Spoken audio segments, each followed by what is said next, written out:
இந்த வீடியோவே full of எனக்கு அப்படிதான் இருக்குது, உங்களுக்கும் அப்படிதான் இருக்கா மொமெண்ட்ஸ் தான். லிட்டரலி நான்லாம் கோட்டுக்கு 5ஆம் தேதி டிக்கெட் எடுத்து வச்சுட்டு முழிச்சிட்டு உட்காந்துருக்கேன் ப்ரோ, என்னடா ஆக போகுதுன்ட்டு. என்னைய மாதிரி எத்தனை பேர் இருக்கீங்கன்ட்டு தயவு செஞ்சு கமெண்ட்ஸ் பண்ணிட்டு போங்க. ஏன்னா இது ஒரு தளபதி படம்ன்றதை தவிர எந்த ஒரு ஹைப்புமே எனக்கு மட்டும்தான் இல்லாம இருக்கான்றது எனக்கு தெரிஞ்சாகணும்ப்பா. லைக் அந்த 3 பாட்டை கூட விடுங்க, அப்புறமா ட்ரெய்லர் இருந்துச்சு, நாட் எக்ஸ்ட்ராடினரி, பட் எல்லாருக்குமே நல்லா இருந்துச்சு. அப்புறம் நேத்து வந்த பாட்டை கூட ஏதோ ஒரு வகையில நல்லா தான்ப்பா இருக்குன்னு தலையை ஆட்டிடலான்ட்டு வைங்களேன். அது மூலமா ஒரு சின்ன ஹைப் வரும்ல, அந்த ஹைப்பையும் கெடுக்கிறது என்னது தெரியுமா? இந்த ரெஃபரன்சிங் கருமாந்திரம் தான் சார். ஆல்பம் பாருங்க சார், அது இந்த சீன், இந்த விசில் அடிச்சிங்க இல்லையா, இது நான் இங்கே பாருங்க இந்த சீன், இதில் அவர் மாஸ் அப்பனா அந்த லைக் அதையும் தப்பு சொல்லிட முடியாது பெருசா. சரி ஏதோ ஃபர்ஸ்ட் டைம் கொலாப்னால இருக்க எல்லா ஃபேன் பாய்ஸையும் ட்ரெய்லர்ல கொட்டணும்னு காட்டிட்ட பரவாயில்லன்ட்டு பார்த்தா இப்போ வந்த பாட்டுல லியோவை கூட விட்டு வைக்காம ரெஃபரன்ஸ் வைக்கிறீங்கன்னா அப்போ நீங்க படத்துல சிக்னேச்சரா நிக்கிற மாதிரி ஒண்ணுமே பண்ணலப்பான்ட்டு ஒரு பயங்கரமான பயம் எனக்கு அநியாயத்துக்கு இருக்கு. அந்த டைம்ல என்லி மேல என்ன குத்தின்னு இருக்குதுன்ட்டு 1-2 கால் பேக் வச்சதெல்லாம் நல்லா இருந்துச்சு. ஏன்னா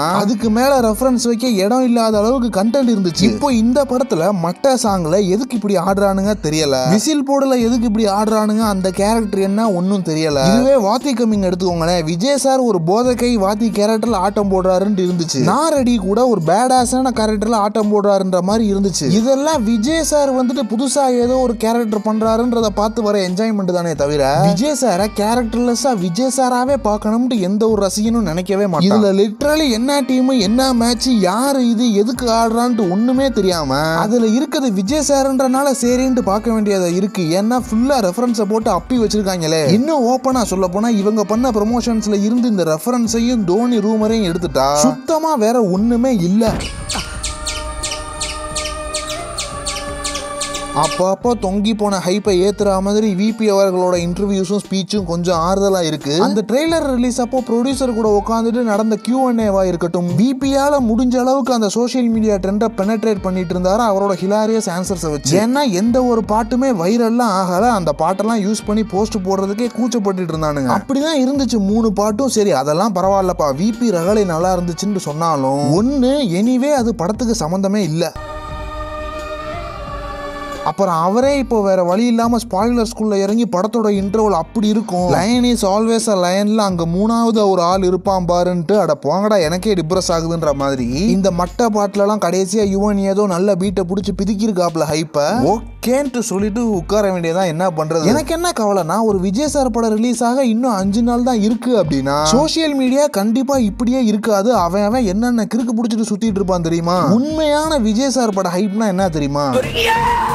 நான் வைபிளக்கு ப்ரோ சொல்ல மாட்டேன், வேற லெவல்ல இருக்குது கம்பல்சரி படம் ஹிட் ஆகும். இன்னைக்குலாம் நாங்க மாஸ்டர் ஃபர்ஸ்ட் டே நைட் ஷோக்கு கூட எந்த தியேட்டர்லயும் டிக்கெட் கிடைக்காம உட்கார்ந்திருந்தோம். சத்தியமா சொல்றேன் விஜய் சார் படங்களுக்கு டிக்கெட் எடுக்கிறதே ஒரு ஷார்ட் ஃபிலிமா எடுக்கலாம், அப்படி இருந்துச்சு எல்லா ரிலீஸும். இன்னைக்கு கோட் டிக்கெட் ரிலீஸ் ஆகி நிறைய தியேட்டர் சும்மா கிடக்குது. லைக் ஃபுல் ஆகிரும் டிக்கெட்ஸ்லாம் எடுத்துருவானுங்க தான், பட் சீக்கிரமா எடுக்கணும்னு ஒருத்தன் கூட போட்டி போட மாட்டான். அதுக்கப்புறம் சாங்ஸ் வைரல் ஆகி அந்த ஸ்டெப்ஸ் எல்லாம் இன்ஸ்டால எல்லாரும் போட்டு மில்க் பண்ணி சாங்கே சேச்சுரேட் ஆகுறப்பதான் படமே ரிலீஸ் ஆகும். அந்த அளவுக்கு கொண்டாடிட்டு இருப்பானுங்க. லியோ ரிலீஸ்க்குலாம் ஒரு 10 நாள் முன்னாடியே ஆகா இன்னும் படம் ரிலீஸ் ஆக 10 நாள் இருக்கா, அது வரைக்கும் ரியாலிட்டியை ஃபேஸ் பண்ணிட்டு தாக்கு பிடிக்கணுமே என்ன பண்றதுன்னு ஒருத்தனும் கிறுக்கு பிடிச்சிட்டு சுத்திட்டு இருந்தான். ஆனா இன்னைக்கு இன்னும் 5 நாள்ல படம் ரிலீஸ்ன்றத அப்பப்போ ஞாபகப்படுத்திக்க வேண்டியதா இருக்கு. எனக்கு தெரிஞ்சு இதான்ப்பா நியூ ரியாலிட்டி. அந்த கோல்டி வீடியோலயே சொன்ன மாதிரி கடைசியா இப்போ இந்த ஃபேன் வார்லாம் யாருமே பண்ணிக்க மாட்டோம். இப்போ தங்களா 100 கோடி அடிச்சிருச்சுன்றான், அரண்மனை 100 கோடி அடிச்சிருச்சுன்றான், கோட் 1000 கோடி அடிச்சா சொல்லு எக்ஸைட் ஆகுறேன். மித்தபடி இந்த ட்ராக்கிங் மேலலாம் சுத்தமா எக்ஸ்பெக்டேஷன்ஸ்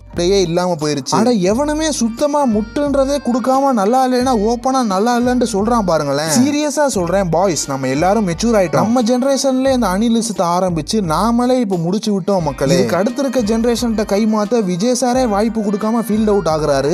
ஃபீல்ட் அவுட்னு சொல்லாத, ரிட்டையர்டுன்னு சொல்லு. சோ இதெல்லாம் தாங்க எனக்கு இருந்த விஷயங்கள். உங்களுக்கும் அப்படிதான் இருக்கா என்னன்னு கமெண்ட் பண்ணுங்க. சோ கடைசியா வெங்கட் பிரபு அவர்கள் மேல நமக்கு இருக்க ஹோப் மேல பாரத்தை போட்டு படத்துக்கு போயிட்டு வர வேண்டியதா என்ன பண்றது. ஏன்னா அவரோட படங்கள்ல இது வரைக்கும் எதுவுமே மொக்கான்னு சொல்ற அளவுக்கு எதுவும் வரல. அவரோட எல்லா படங்களுமே ஆவரேஜ் அண்ட் எபோவ் ஆவரேஜ் தான் என்ன பொறுத்த வரைக்கும். கொடுத்த காசுக்கு யாராவது சாட்டிஸ்ஃபை பண்ணிடுவாங்கன்னு நம்புறேன். எது எப்படியோ ஃபைனலி அனிலிசமும் என்ன பொறுத்த வரைக்கும் RIP.